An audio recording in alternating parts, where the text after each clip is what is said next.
podcast studios. This is After 9 with Scott and Kat. Well, of course, timing is not the best, guys. So before we get started on the podcast that we just finished recording, we shut the mics off, and lo and behold, it came down, friends. Sean Diddy Combs, since we first recorded the portion of the podcast that you're about to hear, has been charged. The official charges: racketeering, conspiracy, and sex trafficking. He is inside a federal courthouse downtown Manhattan, and that was according to a law enforcement official. Again, this just came down right after we recorded all of this. So now we know he was arrested Monday night, Park Hyatt Hotel in Manhattan, taken into custody by Homeland Security Investigations.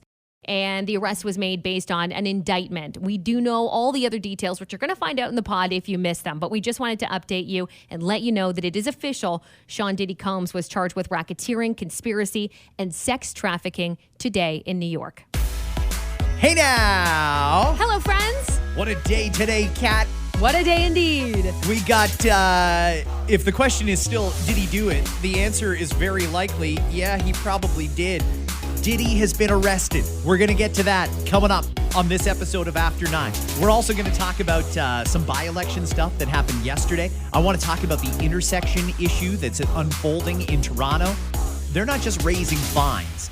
They are going to, bankrupt you if you try and make a left or right turn when the light turns red. You're screwed if you do it. So that is coming up on this episode of After 9. And we're also going to talk about that Titan ship that imploded there on the way down to the Titanic. Yeah, got the first look of what it looked like after the fact. I'm surprised there's as much intact as there is. I thought the whole thing just into smithereens. I assumed to be like a bucket of watery plastic or something, but it wasn't so bad. There was actually like a chunks salvageable, and I assume they have that somewhere for the investigation. They needed it, right? I would hope so.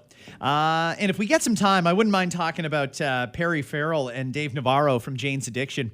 You don't see many bands start fighting each other on stage. Is that what happened? Okay, so listen, I don't know much about Jane's Addiction. Have I heard of them? Yeah, that's as far as my knowledge goes. I've heard of that band. I don't know who's in it. I didn't know they toured still. I feel like they sound like were they a popular band at one point? Very. Okay. Yeah. So I don't know much about it, but I have no idea what led to it. Was it drama that led to them canceling their or pausing? What was it? They paused? Yeah, they've paused their tour. They were supposed to be in Toronto next week, and it was at a show in Boston late last week where all this went down. And in a nutshell, depending on who you believe, according to Perry Farrell's wife, he's the lead singer, his wife suggests that there was an issue with him being able to hear the stage monitors. The other suggestion is that Dave Navarro and the rest of the band knew that Perry Farrell there, when he gets on stage, likes to have a few drinks and ramble on and on and on. So they kept playing the song and not give him an opportunity to go off on one of his tangents, and he didn't like that. So I don't know where the truth is. The fact that they're taking a break kind of leads me to believe they're not coming back. Okay. Once you punch your guitarist on stage, that's usually it. Not really salvageable. Or it would take a lot of therapy sessions in order to get to where they need to be. Interesting. All right. Can you do couples therapy for a band? Yeah. Sure. Why not? You could do. Therapists will take your money. It doesn't matter. Of course you can. You could do group therapies of any kind. Work, whether it's like work related, family related, groups in this case, artists, sure they can. Before we get to all of the content here in this episode of After 9, something did come across our desk yesterday that it's important to share with all of you because you know that we love to do it when it happens. Doug Ford made another food video. And when he does it, when he gets in the in the videos, we got to bring it to you here in After 9 because that ensures that it will be archived in our history forever. I think it's important to note something goes awry in this video. And the reason why it's trending isn't necessarily just because it's another food video featuring Doug Ford. Starring Doug Ford, even, for that matter. The pizza place isn't even really the star of this show. It's that Doug Ford sings pizza. But toward the end, the person behind the camera, I don't know if they, completely just got distracted or it fell off of something. But the camera just all of a sudden goes lopsided, and they kept the video up, even with Doug Ford mentioning, stuff was going wrong. Let's have a listen, shall we?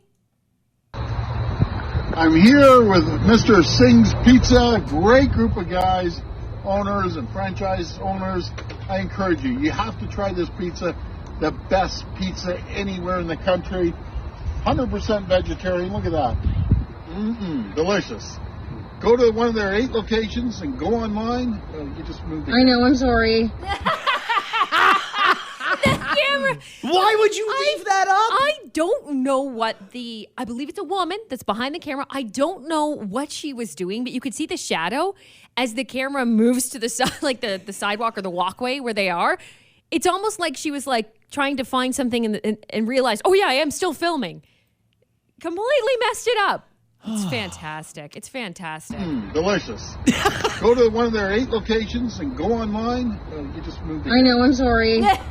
Hey, you just moved the camera. Oh, no. In times like this, you're a politician, so you can't say it, so we'll say it for you. You just moved the camera, you idiot. I'm in the middle of a shot here. So what you're telling me is there's going to be a take 2. Nope, we're going to leave that one.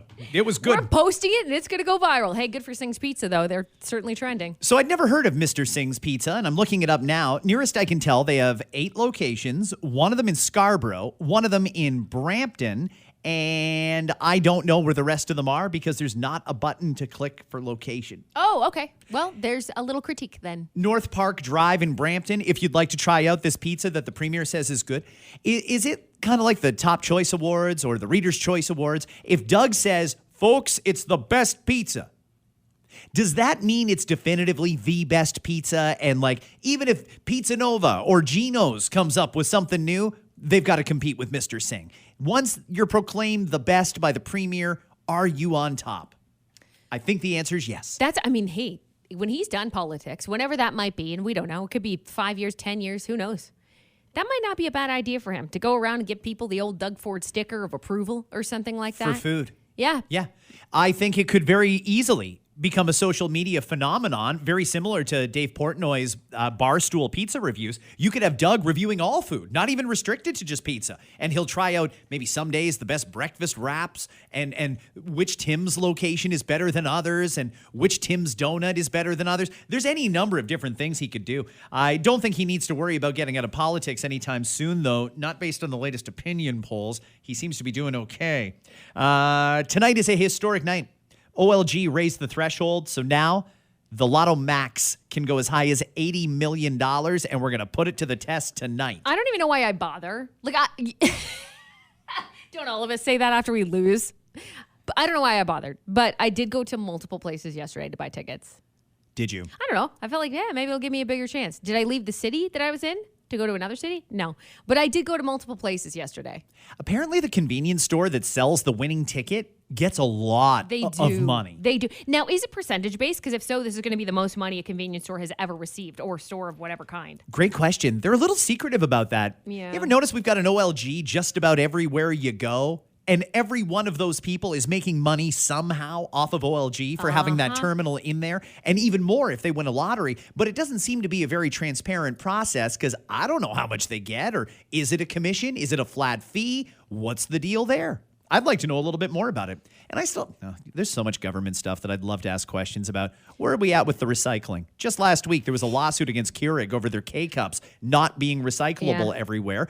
I just want somebody to clarify. Can you put the damn things in the recycling or not? And the answer is no to most of them. Now, I will say, if you do a little bit of the work, you can look online and your region will make it very clear. It depends where you live. For example, in Waterloo region, there's something called the Waste Whiz. It's an app, but you can also just hop online and enter anything you want. And they make it very clear of any kind of coffee pod is not recyclable. Throw it in the trash, which is a shame, right? Yeah. It's a shame. You want it to be. But the fact that they market as recyclable is an issue. So I'm glad that they're tackling that because they're still going to have people throw it in the box and then ruin someone's time is going to get wasted, basically, that works at the region's recycling wherever you live, right? That's time wasted out of their job of doing their actual job. I like the way Nespresso does it. They give you a bag, you put all your empty pods in the bag, and you leave it at the front door. Somebody comes and picks it up and recycles it. Never mind that. There's 3 options. You could do that. You could go to your mailbox, just go to local mailbox and shove it in with the red envelope. Or you can go to an espresso store and dump it in there. It's easy. I just want to know that we're not contributing a massive amount of garbage to the landfill that could be recycled. But I also don't want people putting stuff in the recycling that can't be recycled because that just creates a whole new set of issues for the people that work at the recycling depot. You know what's some bull is that we reached out to multiple cities, or I should say regions. It's usually by region. We reached out to multiple regions to try to get someone on the podcast to talk about it. And they claim that, they have to go through a lot of motions, a lot of hoops to allow someone to talk. Why? It's recycling and we're all supposed to be doing it. Why would it be so hard for us to get somebody on to chat about it? I don't understand that. So that was weird. So listen, if you know someone who works for recycling, wherever you live, it doesn't matter because it's just good to have a conversation with someone about it. By all means, feel free to tell them to reach out to Octavia. They can text us 1-833-915-SHOW and give their info because we were told, yeah, we got to wait. We got to figure this out if we're allowed to or not. And what I don't know if she taught, maybe it's possible that Octavia talked to people who weren't very high on the totem pole, so they were a little nervous to say that they could talk to the media. It's recycling. We should all be very clear on recycling, and we should all want media to be able to tell you what's recyclable and what's not. It's dumb. People have actual questions, and it's amazing that they don't want to be accountable and come on and answer those questions. For example, one of the recycling groups posted, make sure you guys never put Ziploc bags in the recycling bins. We don't recycle those. They go in the trash. And someone replied with, okay, hang on a second. But at one point you did, no? Yeah, we did. So we understand it's confusing. But since COVID, we can't. Like, that's not shit that people just know. That's not stuff that people just are aware of. Like, suddenly you can and then you can't. So have us help you. Help me. Help you. Thank you. For the love of God. Jeez. Anyway. Okay, there were 2 federal by-elections that were held yesterday. Not a great night for the Prime Minister and the governing Liberals. One of them was in the Manitoba area, and the New Democrats hung on to that seat. So the NDP stays at exactly the same number in Parliament. They barely edged out the Conservative candidate. In that Montreal area riding, the Bloc beat the Liberals. Why is that important? That was another stronghold for the Liberals. They never lose that riding. That riding belonged at one point to former Prime Minister Paul Martin. Now it belongs to the Bloc Québécois. So what that's going to do is all this week, if you're watching any political coverage, they're going to talk about, again, when is Justin Trudeau going to step down? He's lost by-election after by-election in safe seats. So don't expect those calls for him to resign to get any quieter. The thing is, I don't think this guy's going anywhere. When he says, I'm not quitting, I believe him. I don't think he is going to go anywhere. But it certainly gives the political pundits in Ottawa something to talk about. We'll see where it goes. I also want to mention that yesterday, the finance minister, Chrystia Freeland, was in the House of Commons, and she was really bragging about how low inflation has gotten and the fact that we've had 3 interest rate cuts in a row. Today, StatsCan is releasing the August inflation numbers. And if you recall, when they started raising interest rates, it was because inflation got out of their target range, which is between 2 and 3%. So they raised interest rates to try and bring it down. Here's the story with that. Interest rates are still insanely high. In fact, a lot of the inflation we currently have is just because of inflation. But because inflation is where it is, they won't lower the interest rates. It's a chicken and egg scenario here. Now that inflation is exactly where we said it's supposed to be, there's no excuse whatsoever for the Bank of Canada to keep interest rates any higher than they were before they started raising them. And you'll recall that they were at historic lows. So this kind of gives a little bit more flexibility for the bank to make a big interest rate cut in October. And a lot of people are saying they are because our economy is just hanging on. I mean, our GDP numbers, when you adjust it for immigration, it's not good. We're not doing very well. So if you're a homeowner or you have a variable rate loan, car loan, whatever, you should expect a very good interest rate cut coming in October, which is good. Great. Because we need Bring it on. 2 more things before we get to Diddy. You might remember this. It was December 2022. Group of teen girls swarmed and murdered a homeless man in Toronto. Kenneth Lee was his name, and one of the teenagers who was charged in his death was in court yesterday. The judge gave this teenager, who was 13 at the time of the murder, credit for 15 months of pre-trial custody. I don't know what kind of custody, but we don't throw a lot of 13-year-olds in jail, so I'm assuming it was like juvie or house arrest or something. Anyway, the judge gave the teenager credit for that and said that's enough. You don't need to do any more time. So this teenager, who was involved in a murder, her charge was manslaughter, got 15 months and will now do 15 months of probation under an intensive support and supervision program. Is that fair to the person who died? Because I don't feel like that's justice. I know we don't want to go too hard on 13-year-olds. I understand that we have the Youth Criminal Justice Act, as much as I hate it and think it needs to go. I don't understand how you can get 15 months of fairly light custody. Yeah. When you intentionally killed somebody. Yeah. Again, I mean, I go back to, and it's hard because I don't believe in it. I don't think it's always the right answer, but we do have a rehabilitation-based system versus a punishable system. You know what I mean? So such is the case when you're talking about teenagers, the Youth Criminal Justice Act, that's why we have it and all those things. They do believe that they have a good shot at rehabilitating the younger that they are. I'm not against someone hopefully changing their life around and for the better. And by all means, it's happened. There are cases of people saying, I did an awful thing when I was young. This is what happened. I got caught up in a gang. I got caught up in drugs. I got caught up in this.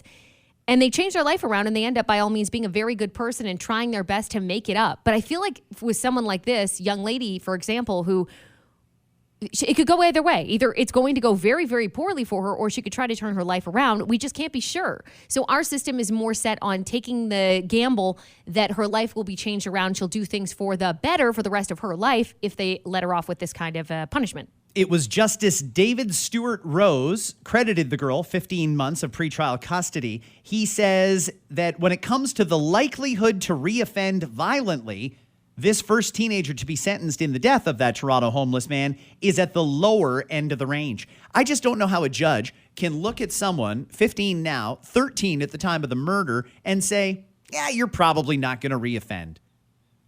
Once you make that step, once you take a life, even if you're just there and kind of involved in it, you didn't do the actual stabbing, I don't know how much recovery is available to you here. I don't know how we can know this quickly that you do have a path to prosperity in front of you. Let's keep in mind how we got here. Way back when we founded Canada, we all agreed on a common set of rules. Don't kill anybody was one of the major ones. And if you do kill somebody or you're complicit in that happening, we have to take you out of society. We all agreed there's rules. And if you can't follow the rules, then we got to take you out. And whether it's punishment or rehabilitation or whatever, there still needs to be a little bit of justice here. And maybe it'll still come for Kenneth Lee. I'm thinking about him because he died a very painful death. 7 other teens who were between the ages of 13 and 16 at the time arrested and charged in this case. 3 pled guilty to charges including manslaughter and assault causing bodily harm. Well, that's quite the plea bargain down. 4 of the teens are going to stand trial next year. 3 for second-degree murder. 1 more for manslaughter. Okay. All right. So there's much more to come with this one. Yeah. I mean, there was a lot of people involved in this, and it's just, I think about the victim personally. I mean, for sure. But I also think about the fact that what was the root cause of them doing this? You know, what have they been up to? What were they up to? And I hate to, I'm going to go back to ask, like, I would like to speak with the parents to see what happened, what went wrong, what was in their household, how did they get to this point? You know, there's a lot of moving parts to it. I don't think it's a simple answer for everything. In Toronto, they're once again going to try and fix their financial mismanagement by jacking up fines on regular people. Here's the story. We've all been in an intersection and the light turns red. Mm-hmm. Maybe you're trying to go straight. Maybe you're trying to turn left. Well, in this case, the city of Toronto, they call that the box, by the way. If you're in the intersection, it's the box. Right. Some intersections are even painted kind of like a box, so you understand. Yeah. The fine for being caught in the intersection when the light turns, $85. Toronto is going to raise it to $450. Mm-hmm. If it's a community safety zone, the fine goes from $120 to $500. You know, I get that Toronto is broke and they don't want to say we're raising taxes, but they're basically raising taxes here. A lot of people can't afford that. And in a lot of cases, it wasn't the driver's fault. Are we going to fine pedestrians? Can't tell you how many times I've had to wait for someone to cross the street and they were crossing when the light was flashing, stop, pedestrians. Yeah. Do people understand that? I mean, the pedestrians or the pedestrians? Sure. I think especially with pedestrian heavy places, though, maybe we do need some of these fines. And trust me, this is someone that's absolutely been in that scenario where I'm like, oh my gosh, the light's about to turn red. Go. Like I have to move. Like I can't stay here. It's dangerous too. You got to go. Or a pedestrian came out of nowhere and started running right at the end of their ability to, right? Like right before it said to stop. I've been in that scenario before. So trust me, this is coming from a place where, I would have been charged in that scenario for sure if the light had turned red, which I don't know if it's ever actually happened where it's turned red. At the same time, we also have to take a look at our own driving practices. We were always told, and does remain the truth, to not be that second car. Okay, so I'm picturing you're turning left. The second car always usually goes right up the ass of that first car who's going to turn left, hoping that, I'll be able to make it by the light. Well, but we both can, right? You can't always guarantee that. So you are supposed to chill back. I understand going forward when you're the first car there. I get it, because by all means, there should be enough time. But it so happens that there's a couple of factors in there. You got pedestrians, yes. You've got the cars coming toward you that are going straight through the light you do not want to hit. And sometimes they just breeze past in time before the red light hits them. You're going to get screwed with that. So it could change driving habits. And I think that that's what they're hoping for. In a city like Toronto, where there's heavy foot traffic, we all know this, and heavy traffic in general, it might make sense to do it. Maybe they're finding it's been too dangerous. Well, yeah, I mean, they're saying that they need to fix Toronto's traffic issues. That would start with the city and proper management and proper setup. Toronto should have, unfortunately, I know people don't want to hear it, but Toronto needs a heck of a lot more one-way streets than they have. It actually does improve the flow of traffic. Yeah. But that's not an easy fix. Like this is, hey, let's increase a fine so that someone who's doing something, it's just more so speaking to the people who do it all the time and do it on purpose. The second car that goes right up the first person's butt to try to make that light.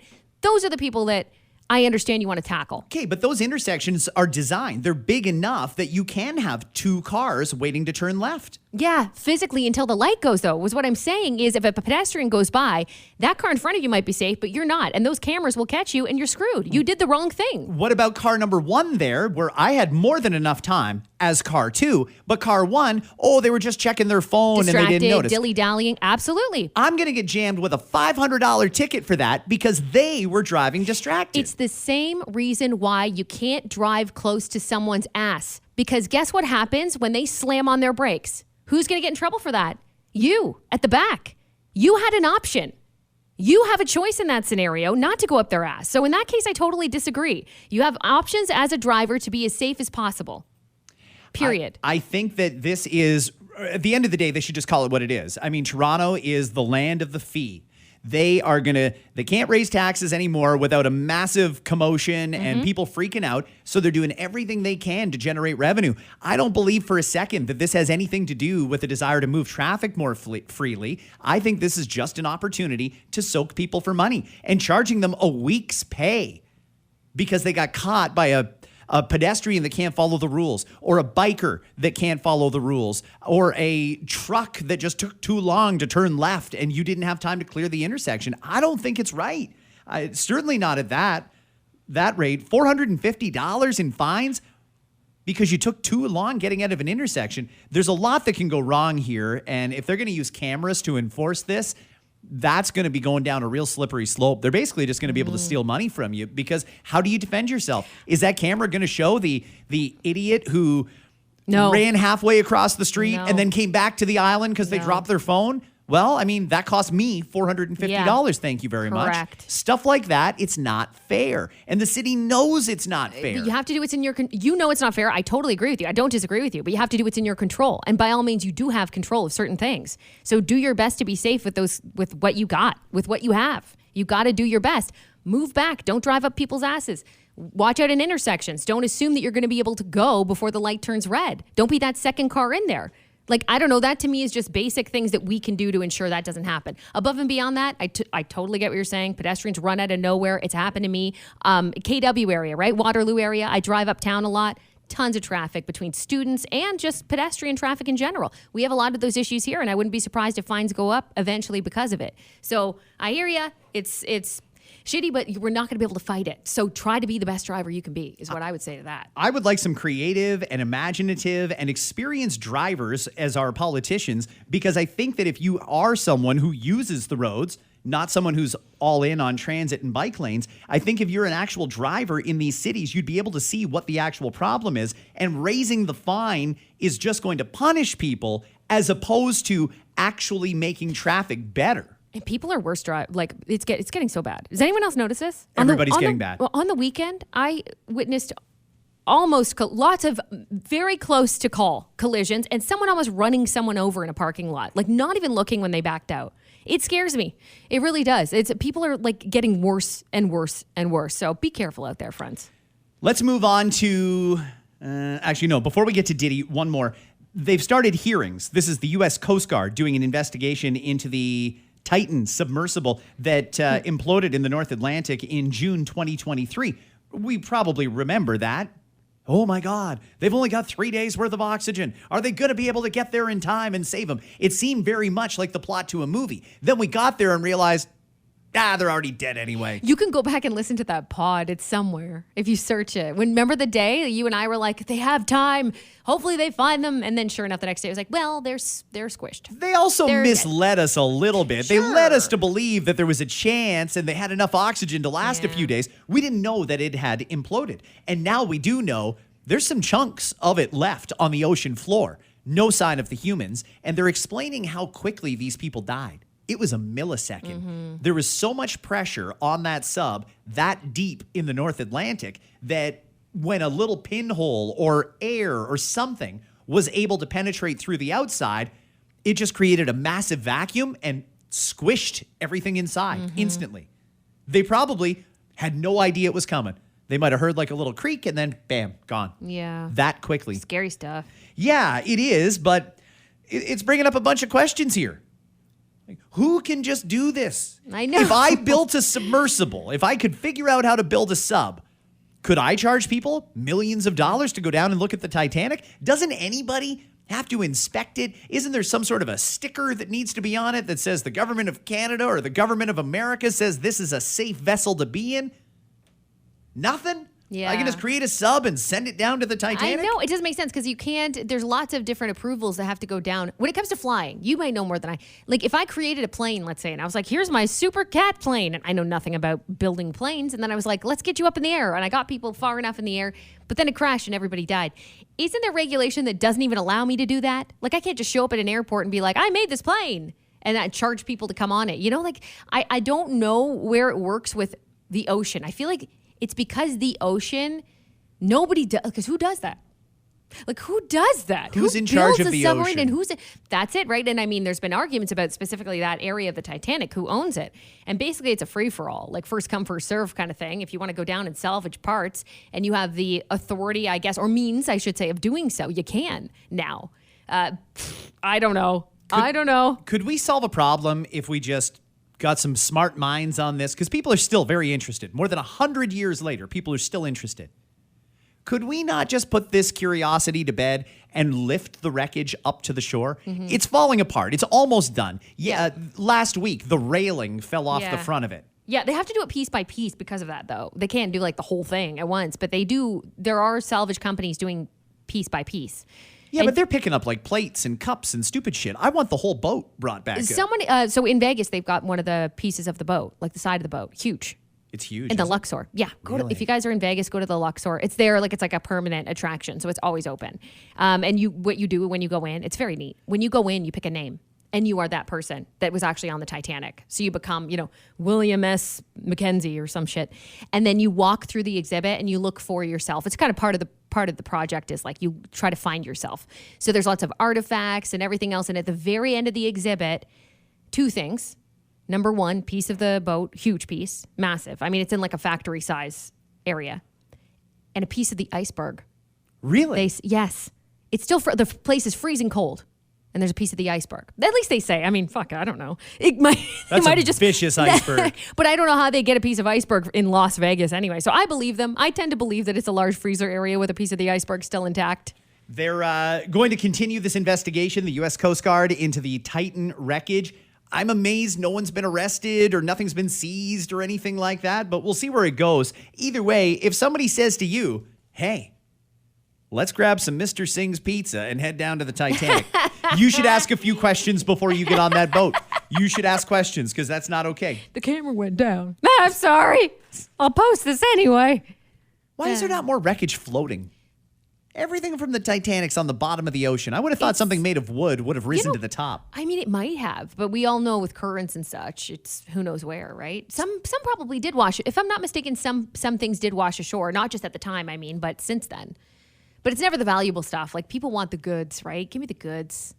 Yeah. There's some money on that ship, too. I got to mention, since we're doing this, because somebody DM'd me about this, and I don't know how. I had no idea because I'm pretty obsessed. But have you ever been to Tennessee before? No, I'd love to go to Nashville, though. So Pigeon Forge, Tennessee, is where you can find, it's a winner for Best Museum Running for multiple years.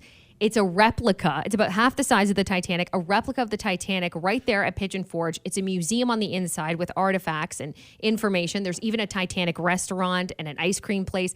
It's officially on Tennessee. Just that part. Pigeon Forge is now on my list. But they actually have, like the stairs, the iconic stairs and the clock, that whole thing. You can go take photos, and it's like a reenactment essentially of it. Anyway, very cool. If you're interested, again, Pigeon Forge, just Google Pigeon Forge Titanic. You'll find it. If you got an opportunity to go there and do the photos on the stairs and stuff like that, would you dress like a period piece? Would you dress in that type of era?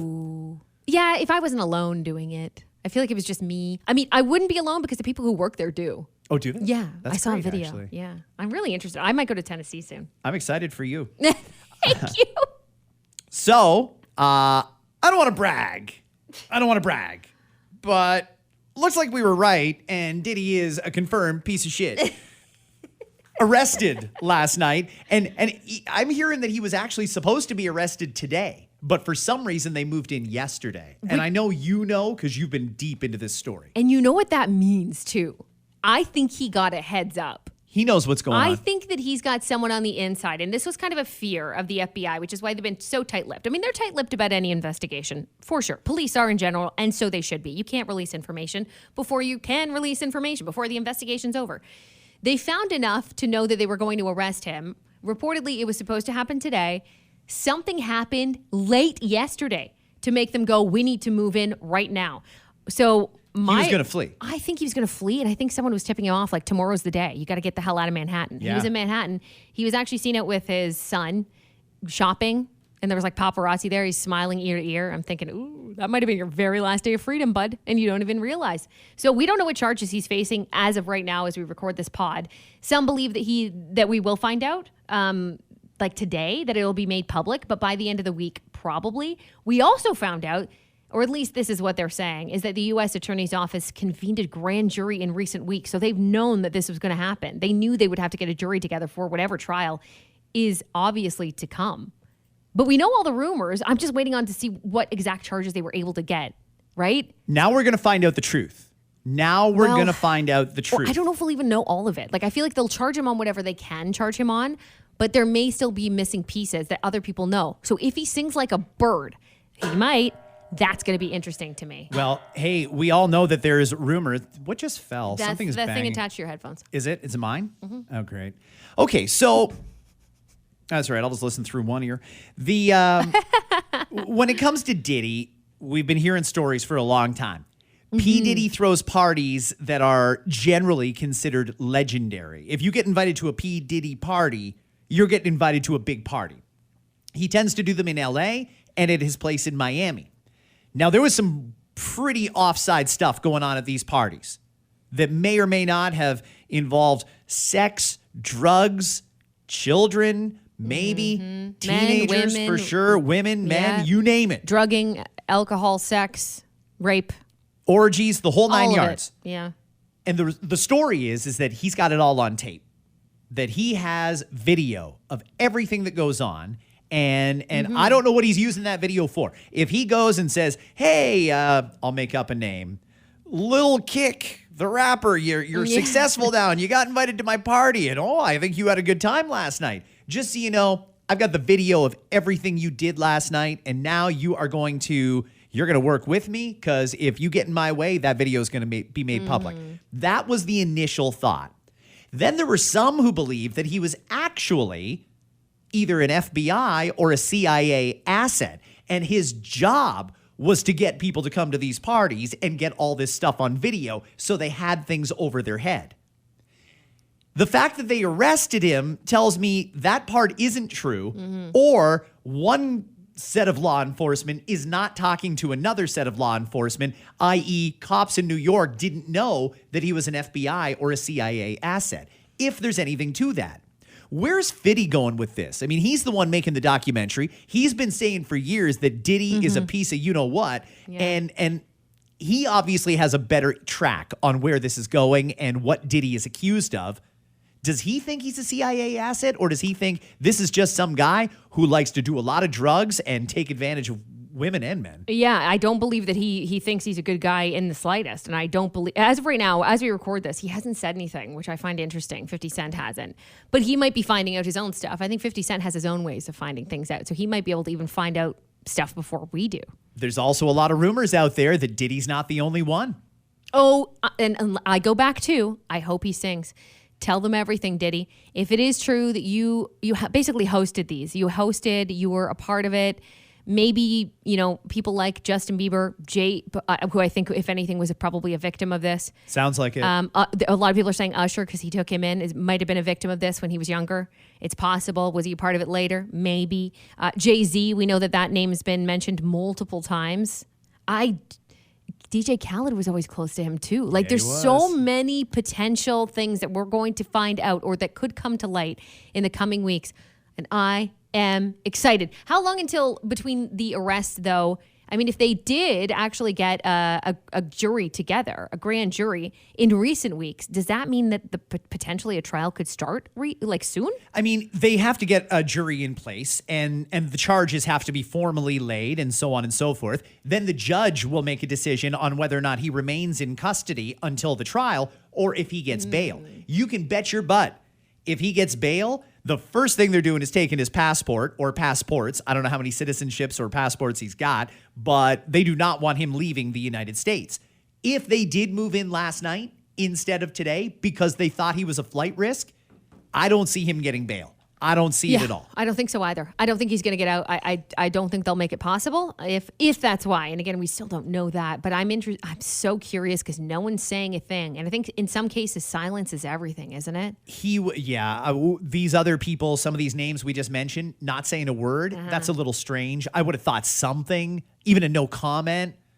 Where is Jay-Z right now? Is he still in America or did he jump a flight? I don't know where he is. Interesting. Okay, well, listen. Obviously, we don't know where it's going to go. If you're like me and Kat, you've probably heard some of the underground rumors about Diddy.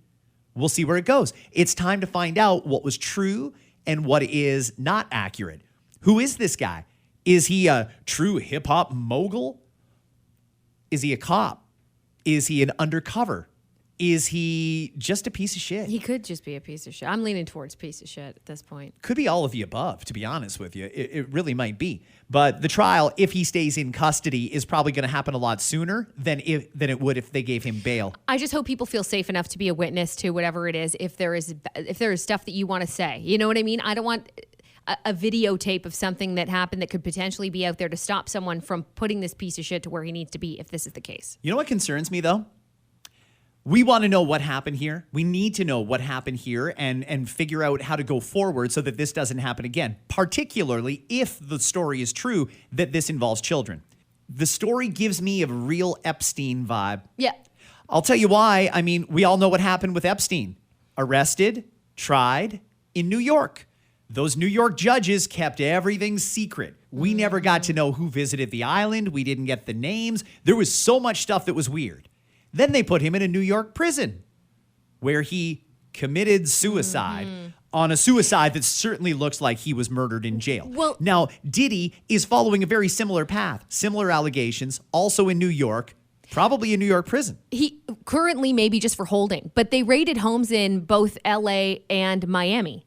Not in New York. He actually, he could have a place in New York from all we know, but these raids did not take place there. So I hope that is it considered extradition if it's the same country? I don't know. Yeah, you can be extradited to another state. So then bring him back. Let's go to California. Let's go to Florida, whatever you have to do. But yeah, my assumption is that it's going to happen there. But it's a grand jury, which means it's federal.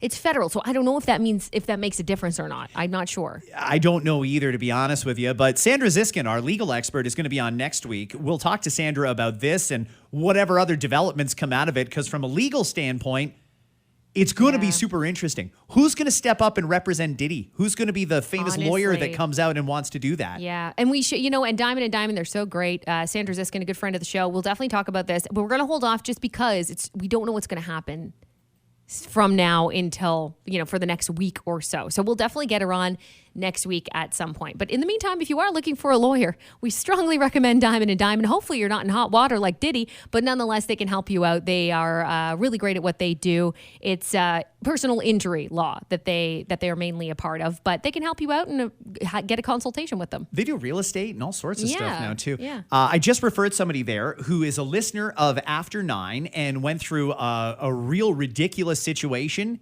in a hospital in Southern Ontario. Oh, wow. And I don't know where that one's going to go, and I can't say too much because, hey, we'll keep it confidential if you want us to. But, they're going to look into it, and I think this person has got a real interesting case. But, got to go, everybody. Have yourselves a fantastic Tuesday. Tonight is the big Harvest Super Blood Moon. So the moon's going to look 15% larger, and it's going to be like an orange-reddish color. Add on to that, because we've got the conditions that we've got in Southern Ontario right now, you may be able to see this Harvest Super Blood Moon with a backdrop of the Northern Lights. You could see the Northern Lights in Guelph last night. It was amazing. So cool. Those photos were great. Have a good one, everybody. We'll chat tomorrow. Fall is almost here. Yep, you can tell it's almost fall because the seafood at the Times Square Bubba Gump is starting to turn from green to brown. That's nice.